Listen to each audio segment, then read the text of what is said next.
Hi friends, welcome back. ఈరోజు అయితే నేను ఒక మంచి రెసిపీ అనేది షేర్ చేయాలనుకుంటున్నాను. అదేంటో తెలుసా? మరేంటో చూద్దామా? Chicken with chicken pulao. చికెన్తో 2 టైప్స్ ఆఫ్ రెసిపీస్, ఒకటి chicken pulao and chicken fry. ఎలానో చూద్దామా? మరి లేట్ చేయకుండా let's get into the video.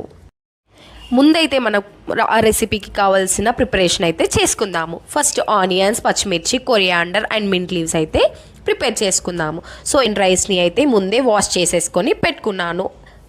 నేను ఇక్కడ ప్రిపేర్ చేసే చికెన్ పులావ్కి నేను అప్రాక్సిమేట్గా 2 kgs రైస్కి 1 kg చికెన్ అయితే తీసుకుంటున్నాను. నాకైతే అప్రాక్సిమేట్గా కొలతలు అయితే తెలీదు. అండ్ ఈ ప్రాసెస్ మొత్తం కూడాను స్లో ఫ్లేమ్లో కుక్ చేయాలి.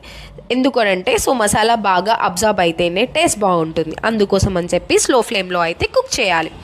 కర్రీ చికెన్ పీసెస్ అయితే యాడ్ చేసిన తర్వాత మొత్తం కలిపేసుకొని అందులో సాల్ట్ అది అంతా చెక్ చేసుకున్న తర్వాత ధనియా పౌడర్ కూడా యాడ్ చేసి, కారం కూడా స్పైసెస్ ఇప్పుడు కారం అయితే యాడ్ చేయకూడదు. ఒక 2 to 3 minutes విజిల్ పెట్టాక ఒక విజిల్ వచ్చిన తర్వాత అప్పుడు మాత్రం కారం అనేది యాడ్ చేసుకోవాలి. యాడ్ చేసుకున్న తర్వాత మళ్ళీ ఒక 5 minutesకి ఇంకొక విజిల్ ఆర్ 2 విజిల్స్ పెట్టిన తర్వాత చికెన్ మొత్తం బాయిల్ అయిన తర్వాత అప్పుడు, ఎందుకనంటే ఈ వాటర్తోనే మనం రైస్ వేసేసి పులావ్ అయితే ప్రిపేర్ చేస్తాము. సో ఇప్పుడు నేను వాటర్ వేసేసి ఒక 2 to 3 minutes విజిల్ పెట్టి ఒక్క విజిల్ వచ్చిన తర్వాత నేను తీసేసి కారం యాడ్, పసుపు ఇంకా జింజర్ గార్లిక్ అయితే యాడ్ చేస్తున్నాను ఆనియన్స్లో. యాక్చువల్గా నేను యాడ్ చేసింది ఫ్రెష్ అల్లం. ఎందుకు అనంటే మా ఇంట్లో అల్లం అయిపోయింది, బట్ ఫ్రెష్ అల్లం వేసుకుంటే ఇంకా ఎక్స్ట్రా టేస్ట్ వస్తుంది.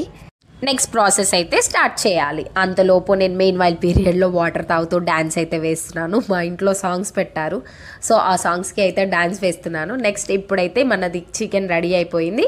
సో విజిల్ కూడా కోసం అని చెప్పి పక్కన ప్రిపరేషన్ అయితే చేస్తున్నాను ఫ్రై కోసం. జస్ట్ బేసిక్ మసాలాలు, ఆల్రెడీ కర్రీలో మసాలాలు యాడ్ చేసాం కాబట్టి అవసరం లేదు. బేసిక్ మసాలా అయితే వేసుకోవాలి. 2 ఇలాచి, 1 లవంగం అలాగా. దాని తర్వాత ఆనియన్స్ యాడ్ చేసేసుకొని, పచ్చిమిర్చి ఉంటే యాడ్ చేసేసుకొని, 2 మింట్ లీవ్స్ అలాగా యాడ్ చేసేసుకొని కొంచెం ఫ్రై అవ్వనివ్వాలి. ఫ్రై అయిన తర్వాత చెప్పాను కదా మెయిన్ ట్విస్ట్ ఇప్పుడు ఉంటుంది అని చెప్పి, అదే మెయిన్ ట్విస్ట్. నుండి చికెన్ పీసెస్ని సపరేట్ చేయాలి. చేసేసి ఆ రిమైనింగ్ చికెన్ సూప్ని త్రో చేయకుండా ఆ సూప్లోనే రైస్ని అయితే యాడ్ చేయాలి. ఆ సూప్తోనే మనం, అది ఇప్పుడు లైక్ ప్యూర్ గోల్డ్ అనమాట, ఫుల్ ఫ్లేవర్ ఫుల్ స్పైసెస్తో. ఎందుకంటే అందులోనే రైస్ యాడ్ చేయాలి, దాంతోనే మనం పులావ్ అయితే ప్రిపేర్ చేస్తున్నాం కాబట్టి. సో చికెన్ పీసెస్ని సపరేట్ చేయాలి. ఇప్పుడు నేనైతే చేస్తున్నాను. చేసేసి ఆ కడాయిలో మాత్రం యాడ్ చేస్తున్నాను. చేసేసి ఫ్రై అయితే ప్రిపేర్ చేస్తాను నేను. ఇప్పుడు సపరేట్ చేసిన చికెన్ పీసెస్ని అయితే ప్యాన్లో add, only curry soup magic అంతే. Chicken fry plus chicken pulao is equals to perfect combo కదా.